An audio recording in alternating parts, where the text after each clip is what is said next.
you have to stop the comparison game. And that's true in a lot of things too. But, I think how you get through it is realizing that, the storms in life, a storm or hurricane, a tsunami, those end, they come and they go. And people who are anchored to something that's bigger than themselves, that's more important than themselves, are the ones who survive those storms. So I look back now, it was hard to do going through it, but I look back now and say that shaped me and that made me who I was. And it also reminded me that I'm responsible for me. I'm not responsible for my dad or my mom, decisions that they made or things that they did in their life. That's them. That's not me. So I have to control what I can control. Right. You remember we talked about this when you were a player, right? You as a player, you can only control two things. That's your attitude and your effort. And your attitude, you can't let things around you determine what your attitude's going to be. Bad calls, bad officiating, bad breaks, bad day of school, you control your attitude and you control how hard you're going to work. So the message is you get through those kinds of situations by controlling what you can control and not worrying about those things that you aren't responsible for. So yeah, there is, you do kind of come through it with, oh, I'm gonna prove people wrong, but in the long run, that doesn't last. It's got to be from inside of you and getting your own house in order and taking care of, what you can control. For sure. Going through what you said about many coaches being an impact on you and a father figure, because you didn't have that. We had Wally Waldhart from Acuity on here, and he said not just having one mentor, but having many mentors that can kind of shape you, some good, some bad. But he was just talking about the more people you have. What kind of people did you have in college that you looked forward to? And, being in the role you are now at Concordia, you can kind of see the mentors that other kids are kind of gravitating towards.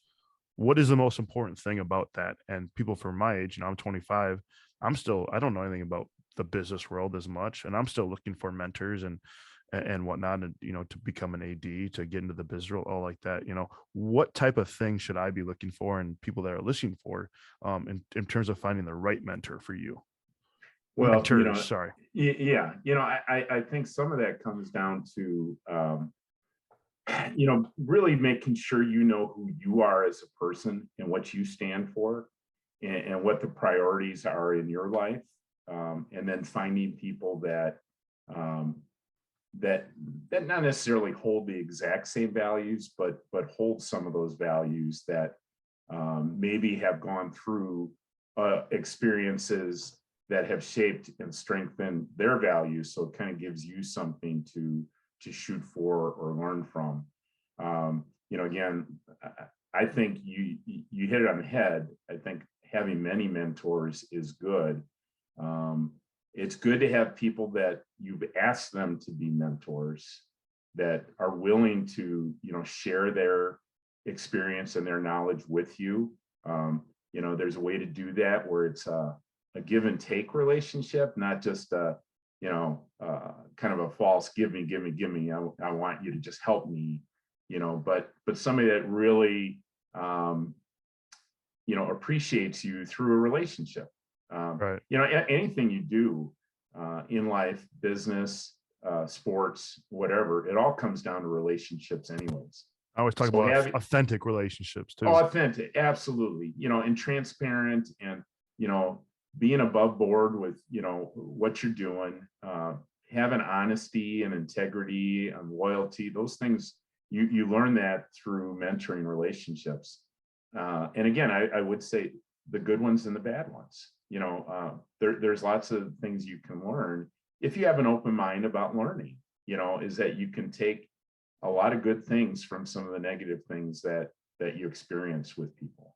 The other thing is that sometimes some of the best mentors may not be exactly in the field that you're, have your eyes set on. You can learn so much from other people how they relate to people, or how they go about accomplishing things, or leading people, or working with people. That's very Uh, interesting. I never yeah, thought about it like that.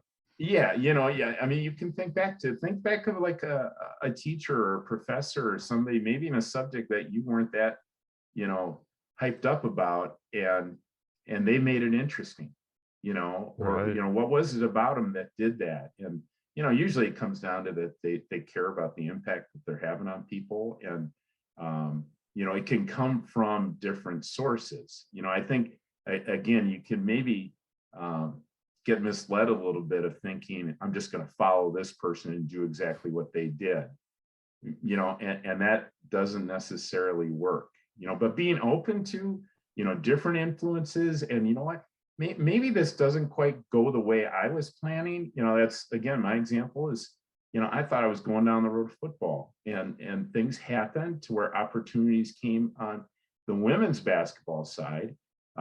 Also later on down the road, things kind of closed off for me on the women's basketball side, and I switched over to the men.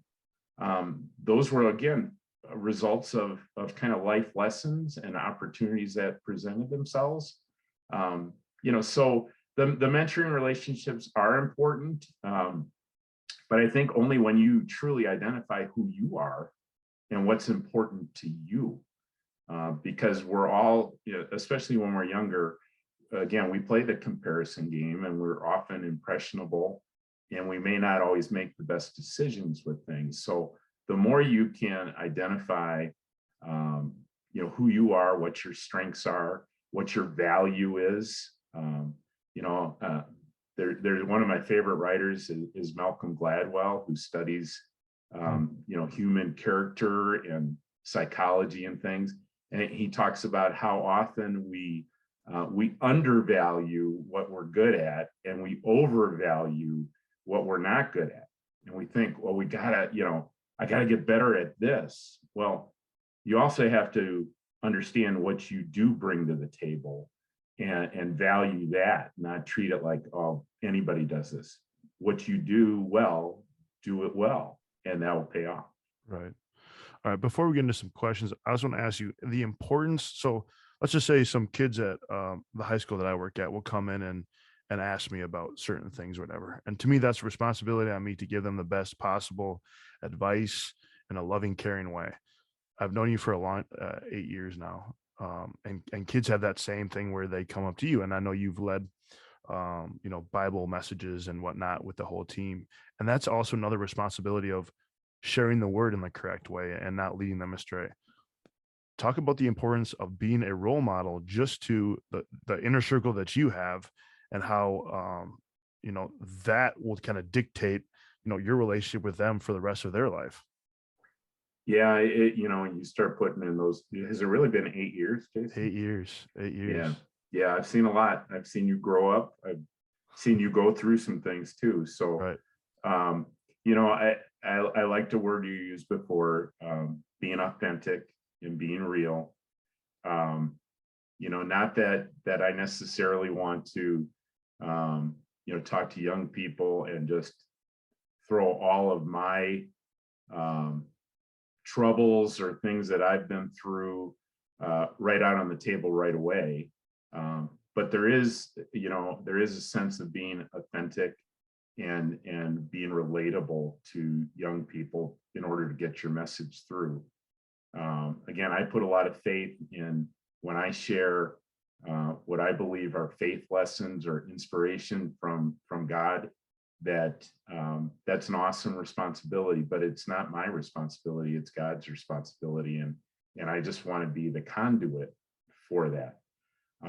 So you have to take it seriously, certainly, but also know that sometimes it's just a seed that you leave that can really make the difference. It can be later on, it may not be right in that moment. And I think sometimes we maybe get too caught up, I got to solve the problem for somebody. I got to get them figured out right now. Well, that didn't happen for me. That took decades of my life, and I did a lot of stupid stuff,